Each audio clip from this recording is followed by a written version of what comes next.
File 3. Chapter 4. The Rabbit Sends in a Little Bill. It was the White Rabbit, trotting slowly back again and looking anxiously about it as it went, as if it had lost something, and she heard it muttering to herself, the Duchess, oh, my dear paws, oh, my fur and whiskers, she'll get me executed as sure as ferrets are ferrets. Where can I have dropped them, I wonder?" Alice guessed in a moment that it was looking for the fan and the pair of white kid gloves, and she very good-naturedly began hunting about for them, but they were nowhere to be seen. Everything seemed to have changed since her swim in the pool, and the great hall with the glass table and the little door had vanished completely. Very soon the rabbit noticed Alice as she went hunting about, and called out to her in an angry tone, "Why, Mary Ann, what are you doing out here? Run home this moment, and fetch me a pair of gloves and a fan. Quick now!" And Alice was so much frightened that she ran off at once in the direction it had pointed to, without trying to explain the mistake it had made. "He took me for his housemaid," she said to herself as she ran. "How surprised he'll be when he finds out who I am. But I'd better take him his fan and gloves, that is, if I can find them." As she said this, she came upon a neat little house, on the door of which was a bright brass plate with the name W. Rabbit engraved upon it. She went in without knocking, and hurried upstairs in great fear lest she should meet the real Mary Ann and be turned out of the house before she had found the fan and the gloves. "How queer it seems," Alice said to herself, "to be going messages for a rabbit. I suppose Dinah will be sending me on messages next." And she began fancying the sort of thing that would happen. "Miss Alice, come here directly and get ready for your walk." "Coming in a minute, nurse, but I've got to watch this mouse hole till Dinah comes back and see that the mouse doesn't get out."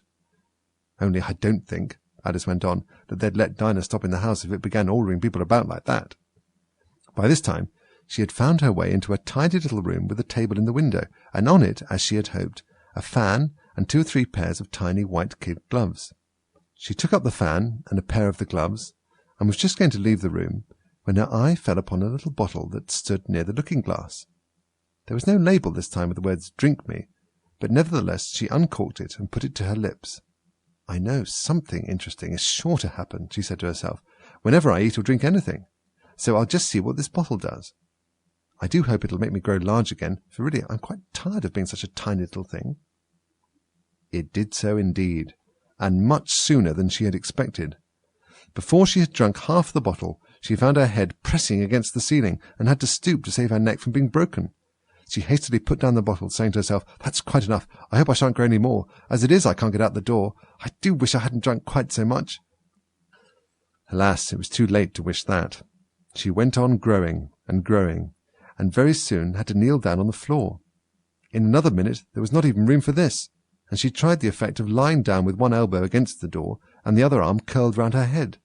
Still she went on growing, and as a last resort she put one arm out of the window and one foot up the chimney, and said to herself, "Now I can do no more, whatever happens. What will become of me?" Luckily for Alice, the little magic bottle had now had its full effect, and she grew no larger. Still, it was very uncomfortable, and as there seemed to be no sort of chance of her ever getting out of the room again, no wonder she felt unhappy. It was much pleasanter at home, thought poor Alice, when one wasn't always growing larger and smaller and being ordered about by mice and rabbits. I almost wish I hadn't gone down that rabbit hole. And yet, it's rather curious, this sort of life. I do wonder what can have happened to me. When I used to read fairy tales, I fancied that kind of thing never happened, and now here I am in the middle of one. There ought to be a book written about me, that there ought, and when I grow up I'll write one. But I'm grown up now," she added in a sorrowful tone. "At least there's no room to grow up any more here. But then, thought Alice, shall I never get any older than I am now? That'll be a comfort one way, never to be an old woman, but then always to have lessons to learn. Oh, I shouldn't like that." "Oh, you foolish Alice," she answered herself. "How can you learn lessons in here? Why, there's hardly room for you, and no room at all for any lesson books." And so she went on, taking first one side and then the other, and making quite a conversation of it altogether. But after a few minutes she heard a voice outside, and stopped to listen. "Mary Ann, Mary Ann," said the voice, "fetch me my gloves this moment." Then came a little pattering of feet on the stairs. Alice knew it was the rabbit coming to look for her, and she trembled till she shook the house, quite forgetting that she was now about 1,000 times as large as the rabbit, and had no reason to be afraid of it. Presently the rabbit came up to the door, and tried to open it, But as the door opened inwards and Alice's elbow was pressed hard against it, that attempt proved a failure. Alice heard it say to itself, "Then I'll go round and get in at the window." "That you won't," thought Alice, and after waiting till she fancied she heard the rabbit just under the window, she suddenly spread out her hand and made a snatch in the air. She did not get hold of anything, but she heard a little shriek and a fall and a crash of broken glass, from which she concluded that it was just possible it had fallen into a cucumber frame or something of the sort. Next came an angry voice, the rabbit's. "Pat! Pat! Where are you?" And then a voice she had never heard before. "Sure then, I'm here, digging for apples, your honour." "Digging for apples, indeed," said the rabbit angrily. "Here, come and help me out of this." Sounds of more broken glass. "Now tell me, Pat, what's that in the window?" "Sure, it's an arm, your honour." He pronounced it arum. "An arm, you goose? Who ever saw one that size? Why, it fills the whole window." "Sure it does, your honour, but it's an arm for all that." "Well, it's got no business here, at any rate. Go and take it away." There was a long silence after this, and Alice could only hear whispers now and then, such as, "Sure, I don't like it, your honour, at all, at all. Do as I tell you, coward." And at last she spread out her hand again and made another snatch in the air. This time there were 2 little shrieks, and more sounds of broken glass.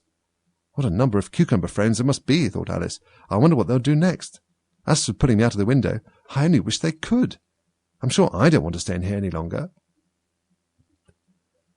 She waited for some time without hearing anything more. At last came a rumbling of little cartwheels, and the sound of a good many voices all talking together. She made out the words, "Where's the other ladder?"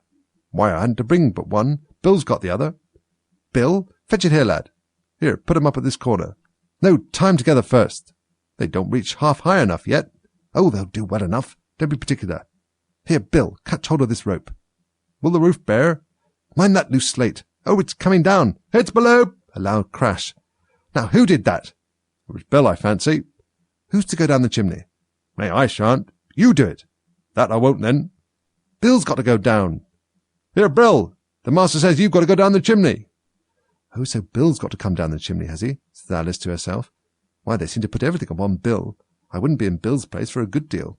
This fireplace is narrow, to be sure, but I think I can kick a little." She drew her foot as far down the chimney as she could, and waited till she heard a little animal, she couldn't guess at what sort it was, scratching and scrambling about in the chimney close above her. Then, saying to herself, "This is Bill," she gave one sharp kick and waited to see what would happen next. The first thing she heard was a general chorus of, "There goes Bill!" Then the rabbit's voice alone, "Catch him, you by the hedge!" Then silence, and then another confusion of voices. "Hold up his head! Brandy now! Don't choke him! How was it, old fellow? What happened to you? Tell us all about it." Last came a little feeble, squeaking voice. "That's Bill," thought Alice. "Well, I hardly know. No more, thank you. I'd better now, but I'm a deal too flustered to tell you. All I know is, something comes at me like a jack-in-the-box, and up I go like a skyrocket." "So you did, old fellow," said the others. "We must burn the house down," said the rabbit's voice, and Alice called out as loud as she could, "If you do, I'll set Dinah at you." There was a dead silence instantly, and Alice thought to herself, "I wonder what they will do next. If they had any sense, they'd take the roof off." After a minute or two, they began moving about again, and Alice heard the rabbit say, "A barrowful will do, to begin with." "A barrowful of what?" thought Alice, but she had not long to doubt, for the next moment a shower of little pebbles came rattling in at the window, and some of them hit her in the face. "I'll put a stop to this," she said to herself, and shouted out, "You'd better not do that again," which produced another dead silence. Alice noticed, with some surprise, that the pebbles were all turning into little cakes as they lay on the floor, and a bright idea came into her head. "If I eat one of these cakes," she thought, "it's sure to make some change in my size, and as it can't possibly make me larger, it must make me smaller, I suppose."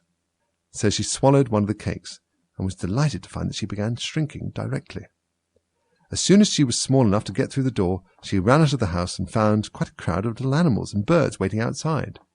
The poor little lizard, Bill, was in the middle, being held up by 2 guinea pigs who were giving it something out of a bottle. They all made a rush at Alice the moment she appeared, but she ran off as hard as she could, and soon found herself safe in a thick wood. "The first thing I've got to do," said Alice to herself as she wandered about in the wood, "is to grow to my right size again, and the second thing is to find my way into that lovely garden. I think that will be the best plan." It sounded an excellent plan, no doubt, and was very neatly and simply arranged.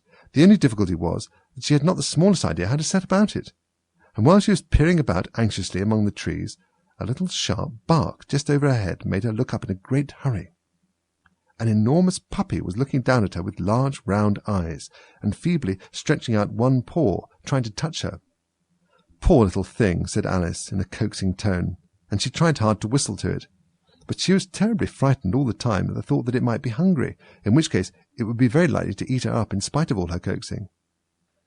Hardly knowing what she did, she picked up a little bit of stick and held it out to the puppy, whereupon the puppy jumped into the air off all its feet at once with a yelp of delight and rushed at the stick and made believe to worry it. Then Alice dodged behind a great thistle to keep herself from being run over, and the moment she appeared on the other side, the puppy made another rush at the stick and tumbled head over heels in its hurry to get hold of it. Then Alice, thinking it was very like having a game of play with a cart-horse and expecting every moment to be trampled under its feet, ran round the thistle again. Then the puppy began a series of short charges at the stick, running a very little way forwards each time and a long way back, and barking hoarsely all the while, till at last it sat down a good way off, panting, with its tongue hanging out of its mouth and its great eyes half shut. This seemed to Alice a good opportunity for making her escape, so she set off again at once, and ran till she was quite tired and out of breath, until the puppy's bark sounded quite faint in the distance. "And yet, what a dear little puppy it was," said Alice, as she leant against a buttercup to rest herself and fanned herself with one of the leaves. "I should have liked teaching it tricks very much if I'd only been the right size to do it. Oh dear, I'd nearly forgotten that I've got to grow up again. Let me see, how is it to be managed? I suppose I ought to eat or drink something or other. But the great question is, what?" The great question certainly was, what? Alice looked all round her at the flowers and the blades of grass, but she could not see anything that looked like the right thing to eat or drink under the circumstances. There was a large mushroom growing near her, about the same height as herself, and when she had looked under it, and on both sides of it, and behind it, it occurred to her that she might as well look and see what was on the top of it. She stretched herself up on tiptoe and peeped over the edge of the mushroom, and her eyes immediately met those of a large caterpillar that was sitting on the top with his arms folded, quietly smoking a long hookah, and taking not the smallest notice of her or of anything else.